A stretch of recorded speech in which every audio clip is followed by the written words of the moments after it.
My neighbor has waved at me every morning for 3 years.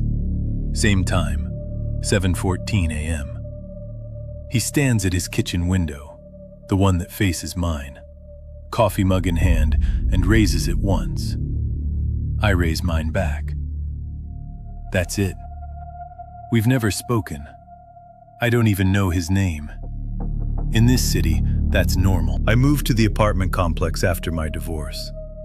The building is old, the kind where the walls hum at night, and the elevator takes 40 seconds to arrive, even from the second floor.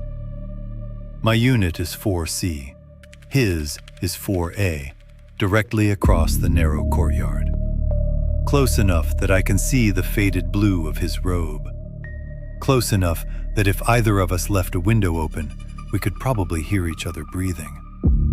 I found it comforting, honestly. The wave. This little proof that another human being existed in my orbit and acknowledged me. My therapist said I was rebuilding connection in small, manageable pieces.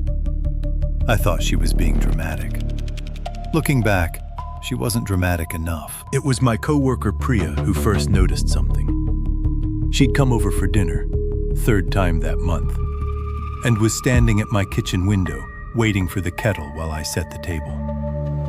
She called out to me, voice strange. "Hey, who is that?" I came over, looked across the courtyard.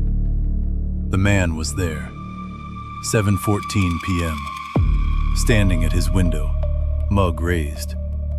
I waved. He didn't wave back this time. He just stood there, mug raised, not moving. The kitchen light behind him was off.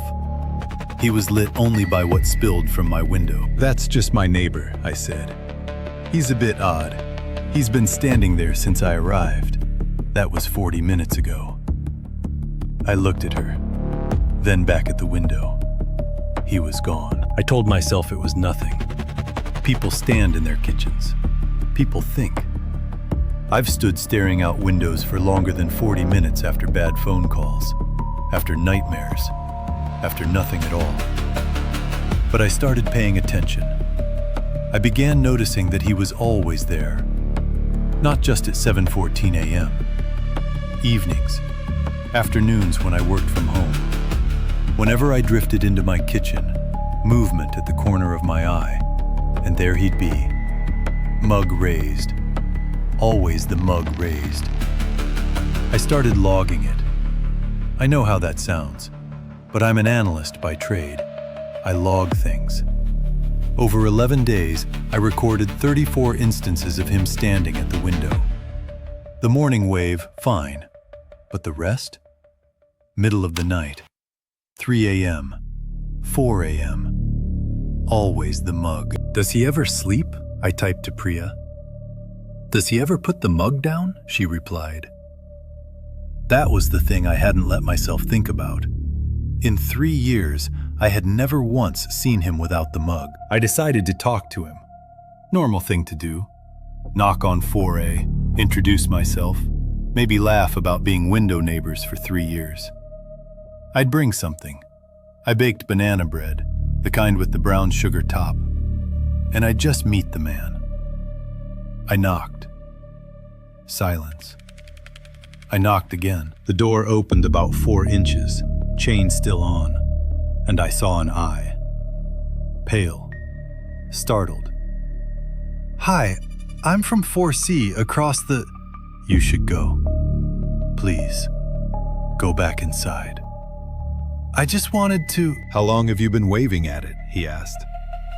I stopped. "At you?" "No, not at me." The chain dropped. The door opened fully. He was young, late 30s maybe. Thin, dark circles so deep they looked painted. He was wearing a gray t-shirt. No robe. No mug. "I moved in 8 months ago. I've never waved at you. I've never stood at that window. I work nights. I'm barely ever in my kitchen." We both turned slowly to look at the window at the end of his hallway. His kitchen window. The one that faces mine. The one that, from my apartment, looks like, "What's in the unit below yours?" I whispered. He stared at me. "There is no unit below mine. This is the top floor." I went home.